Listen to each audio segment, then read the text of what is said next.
examined. In a world of social media and information at our fingertips, we're bombarded with health advice 24/7.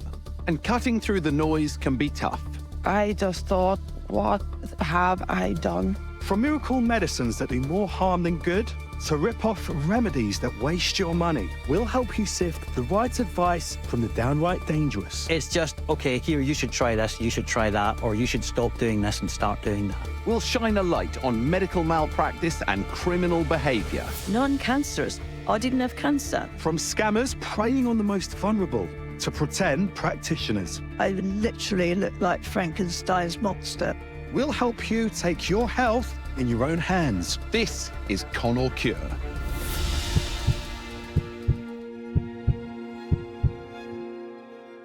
Hello and welcome to another episode of Con or Cure, where we're tackling more of the questions you tell us you want to know. What really works when it comes to our health? What's just a waste of time and money? And what is downright dangerous? Coming up in today's show, the devastating effects of air pollution on our health. Ella's coffee was that bad that eventually she would cut off her oxygen supply. The health crime so shocking, a former doctor is serving 20 years in prison. He'd mutilated me. I wanted to see any kind of remorse in his face, and it just wasn't there. And we're busting some health myths. Do you really feed a cold and starve a fever? When you're ill, it takes a lot of calories for your body to fight off an infection. So really the advice should be feed a cold, feed a fever.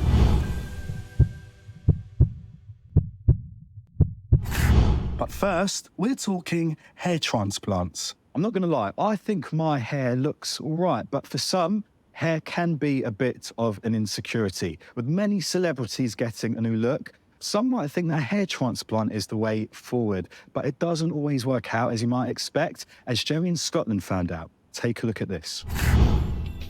Our hair is a big part of our identity. So when we start to lose it, many of us seek medical solutions. Knowing that the surgery didn't work for the second time, yeah, horrible, because then you're thinking, well, who do you trust? What can you rely on? Like nearly a fifth of young men, Jerry from Inverness started noticing his hair thinning in his 20s. I didn't like the way I looked. I didn't like the way my hair was. And because there was hardly any hair here, it was just very noticeable. It did make me kind of self-conscious. I was embarrassed about my hair and I wanted to do something about it. A friend of his suggested a hair transplant, so he started to research companies to perform the procedure. When I did the research, it was purely on celebrity endorsements, footballers, it was people that were on TV, all of these people, which made me think, well, if they're saying that this person's good, surely they are. Jerry booked an appointment with a clinic in Glasgow whose work he thought looked the best. I spoke to the director, the owner of the company. He actually said everything that I wanted to hear. He told me that I would get a full head of hair. Jerry was asked for a huge £4,000 deposit ahead of the £9,000 procedure. In that moment, it's kind of focused on, this is the only way to get my hair fixed.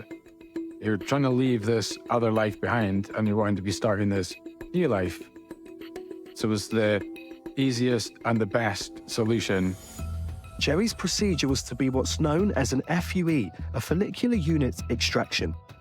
Individual hairs are extracted from a place where they are plentiful and reimplanted where hair growth is thinner. It's a difficult operation and can take up to 8 hours and must be performed by a qualified doctor. Unfortunately for Jerry, there was a long wait to actually undergo the procedure. The lead up to the procedure, I got a phone call from the clinic, went to reschedule. This happened several times. The last one was that the doctor suffered a mental breakdown, and I didn't really know what to believe. Recognising that Jerry might cancel the operation, the clinic reduced the full price to £8,000. Soon after, a date was finally set. They flew the doctor in from Spain. I think he had his own clinic because he took his own team with him. So he had his different nurses, who were the ones that did the implanting of the hair, separated the follicles. But it wasn't until Jerry was in the chair and sedated that the doctor dropped a bombshell. The doctor told me, I can only implant, but there's no hair, which is at your front here, the fringe. If I implant on these hairs that he had already, it'll kill that hairs. But in the clinic, when I got the consultation, he told me that I was getting front to back. So from my fringe to my crown, that's what I paid for. Jerry was eventually convinced that the skills of the doctor combined with the clinic's aftercare would be the answer to the problem and went ahead with the procedure. So at the start, I thought I was going to be getting the care and attention from this doctor solely on me. But then there was other people. He would extract the hair, he'd be coming in, he would check up, but then he'd go and they'd be doing someone else's. You know, I just felt I wasn't cared for. As he recovered and the transplanted hair grew over the following months, it became clear that he was far short of what he had been promised. It was getting more apparent that I would just have this fringe. So I had nothing here. It was just like all I had was a band. It was so obvious. He was booked in for a second procedure with a different doctor. This doctor wasn't very good at speaking English and he didn't come with any team. He was just by himself. Again, it was in and out and in and out. It was clear he had too much to deal with. It was all about speed, and there's this tool that they used to extract the follicles and he was whacking it in, just going at it and hoping for the best. It's all scarred in the back of my head. Jerry was not convinced that many of the painfully extracted hairs were even reimplanted. That was then left to the girl that I would see at reception, and then next minute she's coming in and helping out with the hair transplants. It's quite clear that the harvested hair that I've had taken out of my head, it's not in my head. Nobody knows where the rest of this hair is gone. And the procedure took its toll on the back of Jerry's head. So I had one dressing put on, which bled through really quickly. Then I had the second one put on. And then later that night, again, it was still bleeding so much. I had another dressing put on. At one point, I thought I was going to faint. Sometime after the operation, he was diagnosed with nerve damage. And I could feel the areas at the back of my head, which is pretty sensitive. It's more so sensitive in the cold. I have to wear hats now because it's just like proper cold sensation. Jerry's attempts to get a refund came to nothing as the company had gone into liquidation. However, pulling reports from other dissatisfied customers online, Jerry was able to ensure the company was turned down when they reapplied for a license. Knowing that they stopped them from carrying out any more bad practices, bad procedures, well, it was great. Yeah, it was really good. I think there should be some kind of regulation to make sure that people extracting your hair are qualified, the people implanting your hair are qualified. But not only that, you should be getting the care and attention the doctor describes.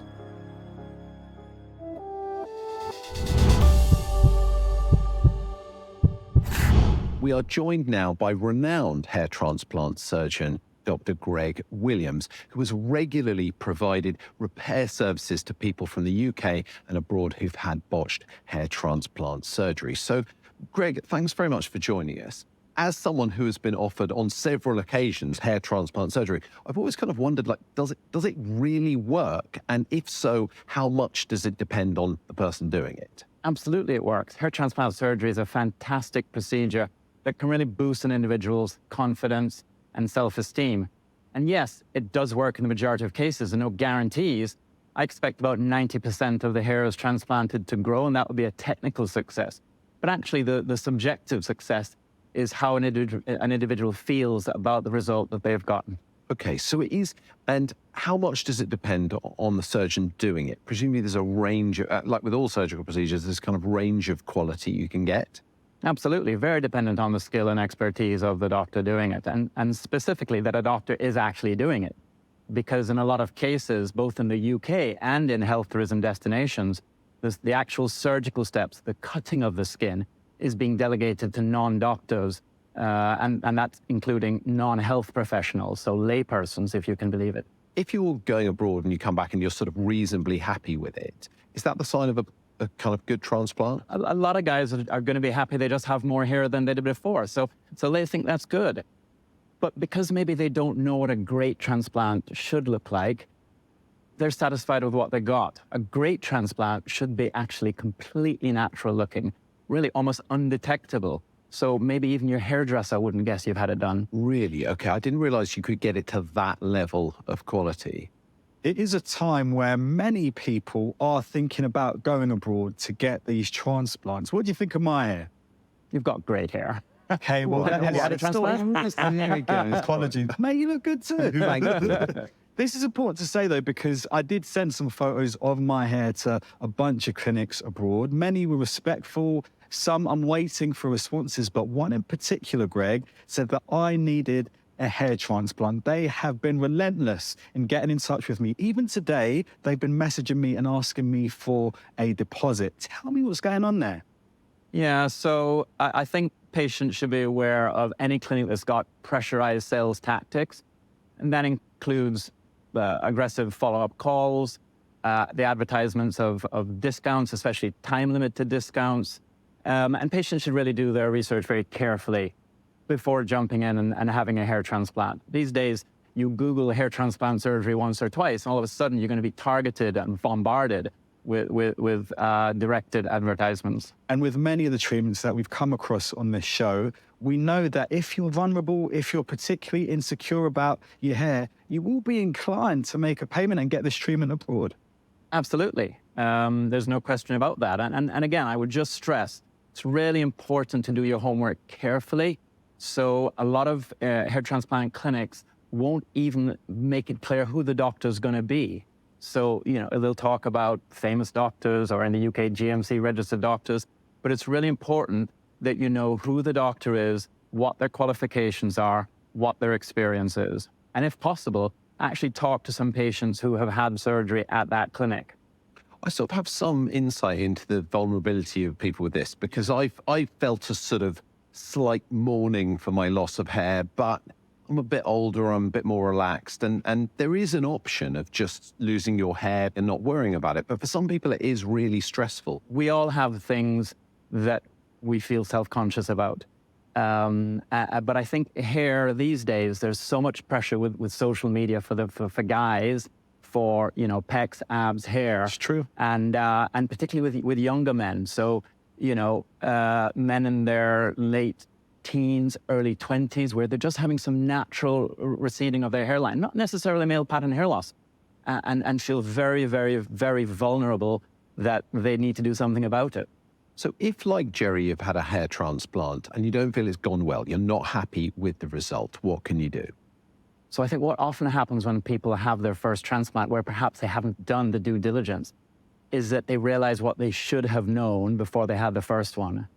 It can be really difficult to undo a bad transplant. So you really want to seek out now a pretty good, experienced hair transplant surgeon. Unfortunately, that's probably going to come at a cost. I mean, good advice there. You're going to do it, Xand. Look, I feel for everyone that's tempted. I have to say, I think I'm just going to quietly lose my hair. I think it will be all right. I'm going to leave the good hair to you. Greg, thank you very much for coming in. Thanks for having me. Taking a deep breath can be calming and help us to relax, and breathing exercises have a host of health benefits. But for many of us, the air we're breathing in can be affecting our health in a negative way. Poor air quality is increasingly in the news. In 2013, Ella Kissi-Debrah was only 9 years old when she died as a result of the air pollution in her local area. She's the first person in the UK to have air pollution on her death certificate as the cause of death. Her mother, Rosamond, has been campaigning for change in the law so that no one else will be harmed in this way. And later we'll be looking at things you can do to limit your own exposure to poor quality air. But first, here's Rosamond telling their story.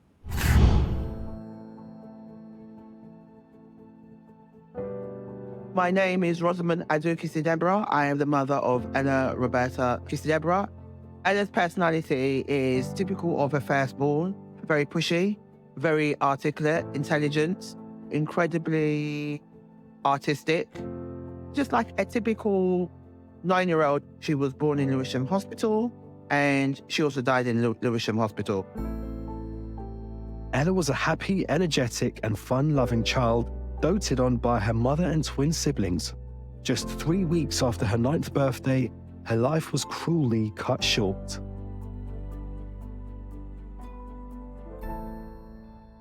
The first signs of Ella becoming ill was when she had a respiratory tract infection, which is quite normal for young kids. It just cleared up. Of course, you're a little bit worried when your child becomes ill, but I wasn't super anxious. Following year, she got what I thought was really similar. And then I thought, oh, this isn't going. That was the beginning of the end. That was the first sign. That's how it started. And it slowly progressed from there. 3 months before her 7th birthday, Ella was diagnosed with asthma. 5.4 million people in the UK have it, and 1.1 million of them are children. But Ella's symptoms were persistent and unusually debilitating. Ella's coughing was that bad that eventually she would cut off her oxygen supply. And the first real big seizure, I thought she died. And I think I was lucky that a neighbour came to resuscitate her. Ella was admitted into hospital and released the following day. A week later, it happened again. I can see the junior doctor now. Checked it all out and she went, you can go. And I remember saying to her, are you sure? Like, are you sure? She went, yeah. I went, this is what happened last week. And she went, no, she's fine to go. So the middle of the night again, what did she do? She has a hypoxic seizure. And this time she wasn't so lucky. Ella was put into a medically induced coma. 3 days later, she came around. But over the next 3 years, Ella was admitted to ICU 5 times and was rushed to the hospital 28 times in as many months. Every time she coughed, the life was sucked out of me. But I remember towards the end, she would do that, as in, don't worry, I'm going to be okay. And if she didn't raise her hand, I knew we were going in. During this time, Ella went through countless tests in an attempt to find out the cause of her ill health, but her physicians were completely flummoxed. Her body was producing so much mucus. When we did a bronchoscopy to find out, that's where they put a camera and sort of go in, what they found out is the mucus was really sticky, and that's why her lungs kept on collapsing. But nobody knew where the mucus was coming from. So this was the mystery. In the spring of 2012, Ella was placed under the care of a dedicated respiratory consultant at Great Ormond Street Hospital, but her seizures continued and still the trigger could not be found. You can't resuscitate someone forever and ever. How she managed to come round all those times is an absolute miracle.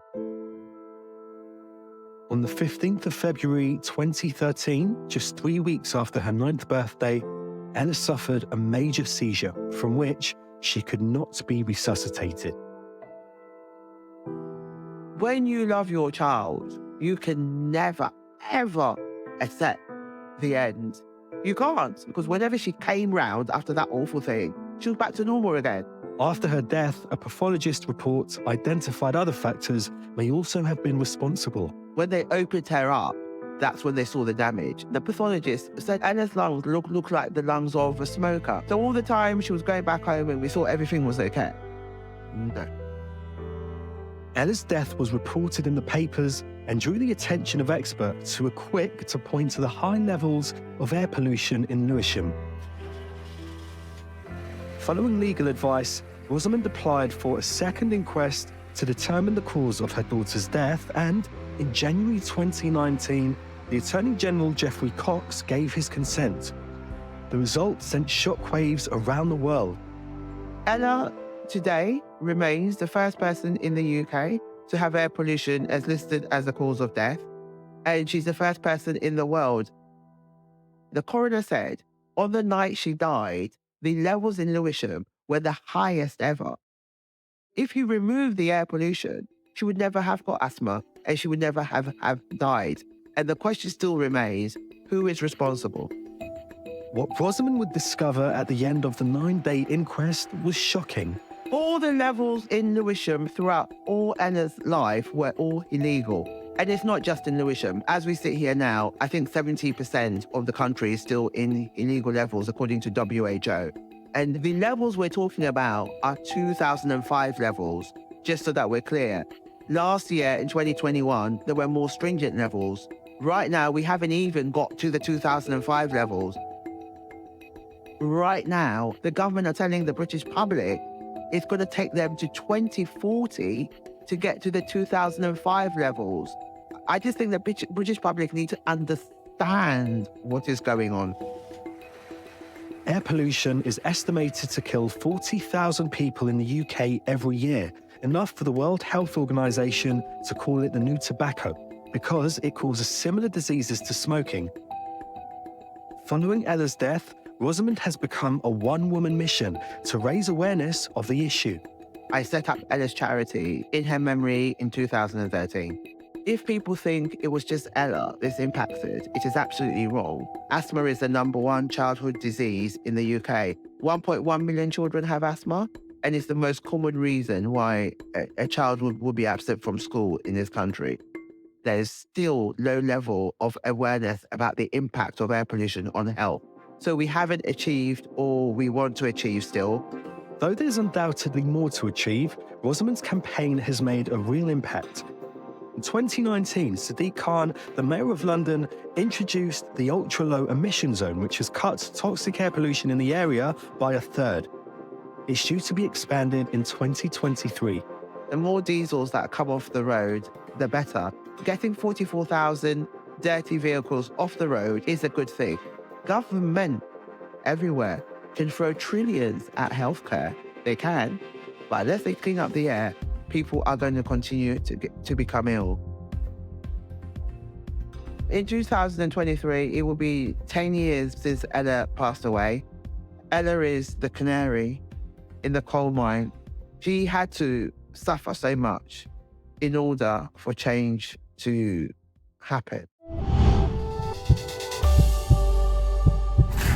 Thanks so much to Rosamond for sharing her story and her tireless campaigning on the issue of air pollution. I'm going to stay on this subject because I'm now joined by Alistair, who heads up an independent expert group on air quality that advises the government. Hello. So I suppose to kick things off, we've just heard that heartbreaking story of Rosamond and her daughter. How do we tackle air pollution? Well, it's important to recognise there has been a lot of progress in the last 40 years. There's still a way to go, but we made some big gains in the 80s and 90s by cleaning up our power stations. Around the 2000s, we made a lot of progress on things like gas boilers and petrol cars. And since about 2015, there's been good progress on diesel vehicles as well, and heavy goods vehicles and buses. So it's a lot better now than it was, but we still have quite a long way to go in removing the last polluting sources that cause damage to health. Well, we heard from Rosamond directly in that VT that it's still clearly a significant issue. What else needs to be done? So we've got a lot of legacy vehicles on the road that are pretty old, that are still emitting pollution. Our homes are now quite large sources of pollution. Most people have got a gas boiler in the UK. A lot of people use wood-burning stoves. They're big sources of pollution as well. And we still have industry, we still have other sources like agriculture that make contributions as well. So there's still work to be done. I took an air pollution monitor out in a busy part of London quite recently, and actually it was on a day where the levels were quite good. What does that suggest about air pollution in that particular area? So pollution is very affected by the weather. It goes up and down, mainly depending on how windy and wet it is. Now, short-term spikes in pollution, high concentrations, they do matter. They can increase the incidence of asthma and the severity of asthma attacks. But probably what matters more is your exposure to pollution over the whole year. And most scientists measure air quality as an annual average. So great when you went out and measured that it was good. That was probably down to favourable weather. What really matters for a location is what's the concentrations of pollution when you look over the year as a whole. But I suppose on the flip side of that, if you have a day where it's particularly bad, that's not necessarily an indicator of the general area and, the air pollution over time. You have to be careful not to just look at a single day in isolation, but we do get some very severe air pollution days, particularly when the wind is low in the UK. So that can sometimes be in winter, on sort of those very still, foggy days when pollution accumulates. And also on very, very hot, sunny days. Again, in both cases, what happens is pollution gets trapped at the surface and the wind doesn't blow it away. And in those cases, people can lead to very, very short-term impacts on their health. They can feel problems with their respiratory system. What can we do if we live in an area with high pollution levels? Well, there are two aspects to this. One is avoiding pollution, and you can take some simple actions in particularly urban areas to take a back route rather than walking down the main road, by making sure that your home is well ventilated, to make sure that your home isn't a place where pollution accumulates. But then we've also all got a role to play in not emitting ourselves. So, for every journey we take where we walk or we cycle is a journey that doesn't generate the pollution of a car journey. Similarly, if people can use the cleanest form of heating for their homes, it's another way of keeping pollution low. So we can avoid it, but best to stop emitting in the first place. We hear quite a bit about outdoor pollution, but it's also an indoor problem. What sort of things are creating indoor pollution? So we're thinking more and more about indoor pollution now, partly because of the success we've had in reducing outdoor pollution. So because outdoors got cleaner, we've had to think a little bit more about the other places that we're exposed. So inside, it's slightly different to outdoors. We've got sources from unusual things like cooking. So every time you fry some food or you put something in the oven, you release pollution into your home. If you use a gas hob, for example, that's a flame that burns that releases pollution.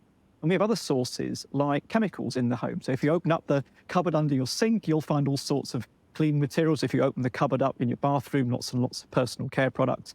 And if you open the cupboard under the stairs, you might find lots of pots of paint as well. So all of those are sources of pollution which can accumulate, and particularly in energy-efficient homes where you might have lower ventilation. So it's a little bit different to outside, but it's becoming a more important location for people's exposure. In our homes, we probably need to get rid of wood burning. It's really not compatible with all the other investments that we make in clean technologies. And we are seeing, particularly in urban areas, that for every step forward we make with a cleaner vehicle, we take one step back from an increase in wood burning. So they're really not compatible. Now, this next one will be a disappointment to my missus and many others, but apparently even scented candles. Is that right? Now, atmospheric chemistries, people like me, don't want to suck all the joy out of life. And we need to put it in perspective that candles are a small source of indoor pollution, but it's a thing that we burn. So it is a source. You can still use them, but why not just open the window a crack to improve ventilation? Alistair, so many insightful tips there. Thank you so much for your time. Sometimes we come across shocking health stories of negligence or abuse or just poor practice. And what's astonishing is how people cope in those situations. Their ability to deal with what has happened to them is often extraordinary. Debbie Douglas underwent needless surgery and chemotherapy as a result of a diagnosis by former surgeon Ian Patterson. He's currently serving 20 years in prison after being convicted of 17 counts of wounding with intent. But Debbie is one of thousands affected by what he did. And since his conviction, Debbie has been helping many of the others. This is what happened to her. A cancer diagnosis is a daunting and challenging prospect. But when Debbie Douglas was diagnosed with breast cancer, it was the treatment and not the cancer itself that would be the real nightmare. Thank God I finally know what happened to me. He mutilated me. I'm really upset. I don't think about it sometimes.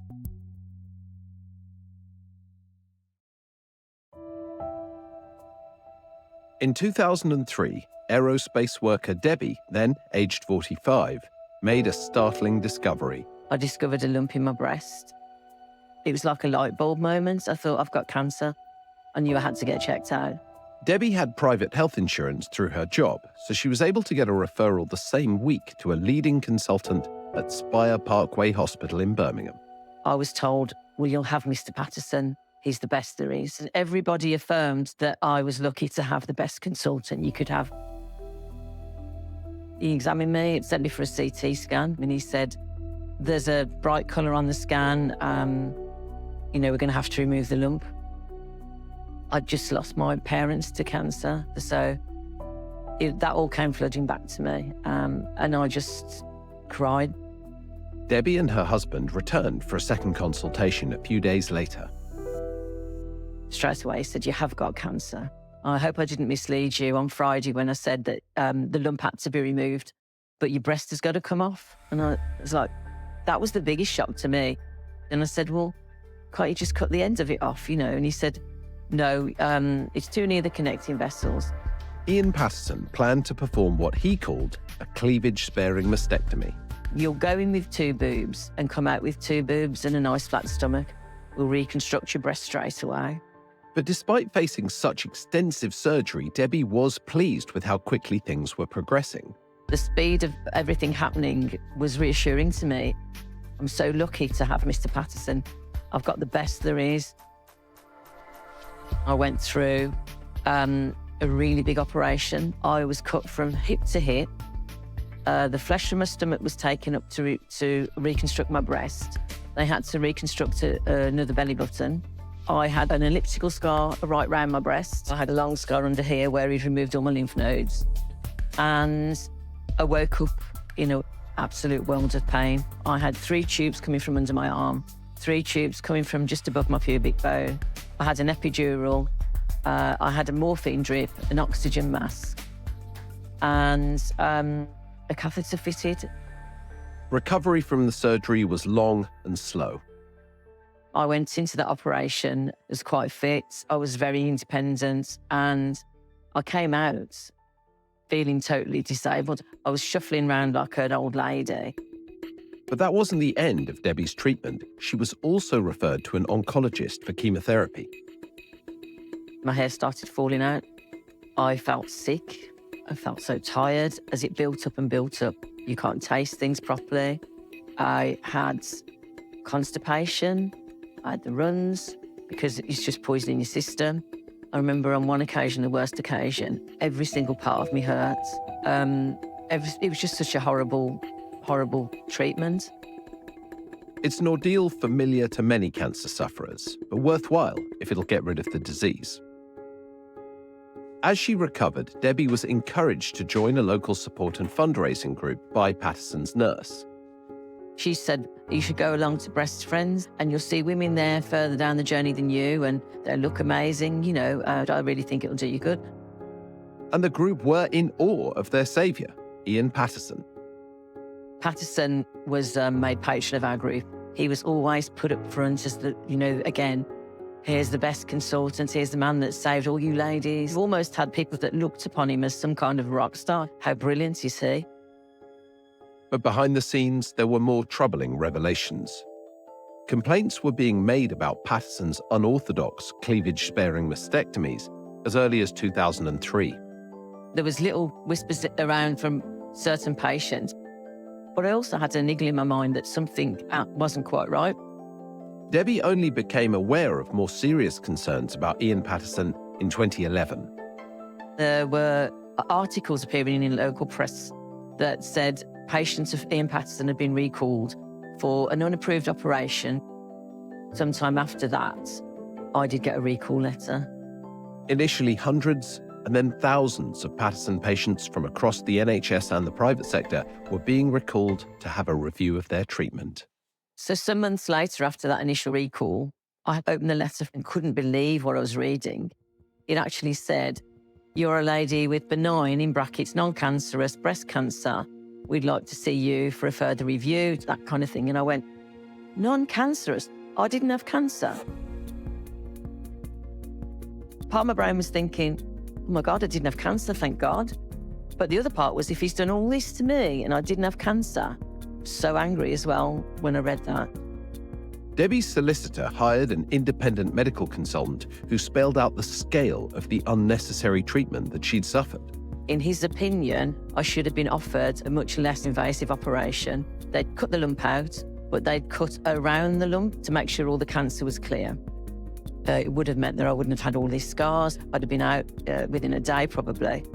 He clearly stated I shouldn't have had chemotherapy. And again, that really, really hurt because the chemo was just horrendous. The scarring wasn't only physical. I look in a full-length mirror and I used to look and, you know, in cancer terms, and they talk about, you know, this is a badge of honour. All of that was for nothing. He'd mutilated me. Patterson's work on thousands of women was called into question. Shockingly, in those that did have malignant cancer, his cleavage-sparing mastectomy left so much breast tissue that the chances of the recurrence of cancer were hugely increased. He left about 40–50% breast tissue. Despite complaints in 2003, Ian Patterson was only finally suspended in 2011. He was put on trial in 2017. 14 years down the line, he's finally taking the stand, and now we're hopefully getting justice. He was found guilty of 17 counts of wounding with intent and sentenced to 15 years in prison. As they were reading out the counts, guilty, guilty, guilty. I wanted to see any kind of remorse in his face, any kind of acknowledgement that he'd done anything wrong, and it just wasn't there. Patterson's sentence was later increased to 20 years. Debbie continues to campaign for his victims and is appalled that he continued practicing for so long. She wants to ensure this could not happen again. We need to make hospitals safer for everyone. How was he allowed to get away with operating for so long when so many people knew? He was reported multiple times, nothing was done. People need to answer for that, and they need to be accountable for that harm that was caused. Debbie, that is an incredibly powerful and important film. Can I start by asking, how is this still affecting your life and how are you? Thankfully, my health's good, but obviously it does affect my life every day because I'm still getting contacted by patients. But yeah, I try to be positive and I try to spend time with my family as much as I can and not focus on the bad things, but it's part of my campaigning to help other people that have been affected. But you're still very deeply involved with the Patterson case because you've been providing support to other Patterson patients over the last few years. Absolutely. You know, they see me in a campaign and they get in touch with me either through Facebook, through our website. I'm chair of a breast cancer charity that I've been involved in since 2004. So I have been a focus point, and there's a lack of trust, so they want me to verify things. I mean, I've had medical records sent to me, and obviously I'm not a doctor, I'm not qualified to do that. But I think once you've been through this process, because it's been sort of piecemeal where information's come out, I can see in a lot of cases where they should be asking certain questions to get to the facts. So you've actually had people getting in touch who've lost faith in their doctors in the healthcare system. Well, we reached out to some of the organisations involved in Ian Patterson's case. Spire Healthcare, which owns the hospital where you were treated. Now, they've apologised, as you know, for the distress and harm suffered by patients who were treated by Ian Patterson. And they say that the way they care for patients has been overhauled. The NHS trust under which he worked no longer exists, but the successor trust has condemned his actions and the governance system in place. And the General Medical Council, who kind of regulate and oversee doctors' behaviour, who first received complaints about Patterson's behaviour in 2010, have also apologised for the way in which patients were let down. And they say the patient safety net has since been tightened. Well, there's been an independent inquiry into Ian Patterson's malpractice, and that was published in 2020. 15 recommendations were made across the Department of Health. How many of those have been implemented, and how have they been getting on with that? So in the 3 years post the inquiry recommendations, only one, which is the national recall of patients, has been implemented. Sadly, the recall itself was started during COVID by the NHS and the private sector, and that should have been coming to a conclusion. However, early February, there was a notification from Spire that they'd found 1,500 more patients on a legacy database that they'd just uncovered. So obviously, that's a huge number of people. So the total number is 12,500. And some of them yet to be And some of them, are the 1,500, yet to be informed. So it's a large number of people that have yet to be recalled. Apart from that, what other recommendations were made, and what kind of things do you think are the most important changes to make? One of the recommendations was to have a database where patients could view the stats of the consultant that they were going to see. One of the most important ones is that the consultant should work for the private hospitals, or there should be some governance around that consultant. At the moment, a consultant can still rent a room in a private hospital without any recourse to that hospital. So when things go wrong, the patient isn't covered. There's no indemnity. That's one of the important things. The issue of consent, patients should have the issue of consent discussed with them properly. And by that, you mean consent for surgical procedures? Yes, sorry. Which is often done as you're going into theatre, maybe the morning of an operation. You have it explained, you sign the form, and then off you go. And in fact, people need time to think about the complexities of surgery, the consequences of surgery, and they should have time to discuss it with other people as well. Is that what you mean? Absolutely. It should be properly informed consent. When you're presenting to a consultant with cancer, you're vulnerable. You're expecting them to save your life, and that's what I expected of Patterson, not for him to harm me. The government should prioritise patient safety over everything, and that's the problem. Those 15 recommendations need to be fully implemented and closed out to make things safe again for patients. And they need to be implemented sooner than later.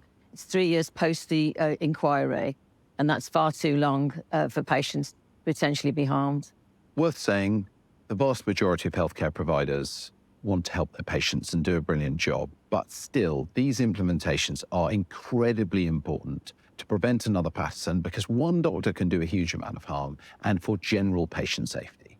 Absolutely. When you talk about one doctor potentially harming 12,500 patients, you know, 2 or 3 Pattersons out there in the whole country, it's not unheard of. So we need systemic change and we need it from government. Debbie, thank you very much and very good luck with your ongoing work, which is fantastic.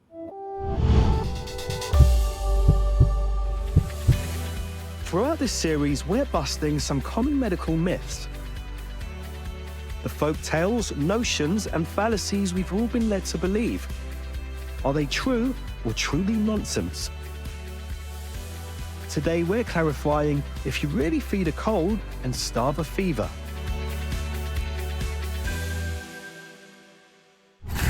Now, one of the things that I heard a lot growing up was feed a cold, starve a fever. Have you ever heard of that? No idea. Talk Really? to me. What does that mean? Okay, so I think this is quite common. The other one is like if you've got a cold, chicken soup is really That good. one I know. That one makes sense to me. Yeah, I yeah. believe that one. And it's sometimes called like Jewish penicillin is one of the expressions. So I lived in New York. That's what people call chicken soup because it's meant to be so healthy for you.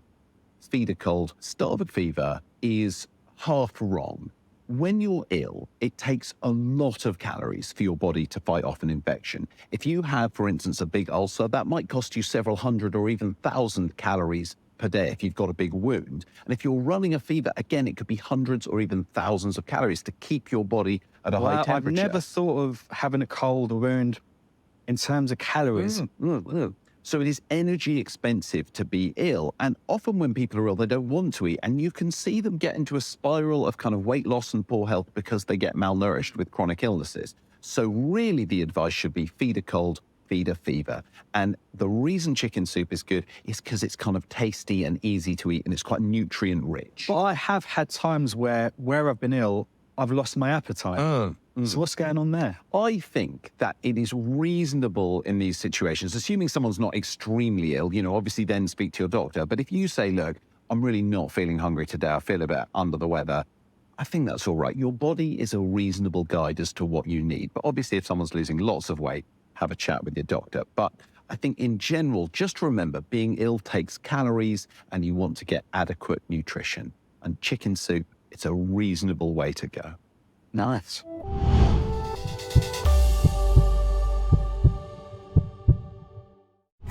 If you've got any questions or stories you'd like to share with us at Con or Cure, you can email us at hello@conorcure.tv.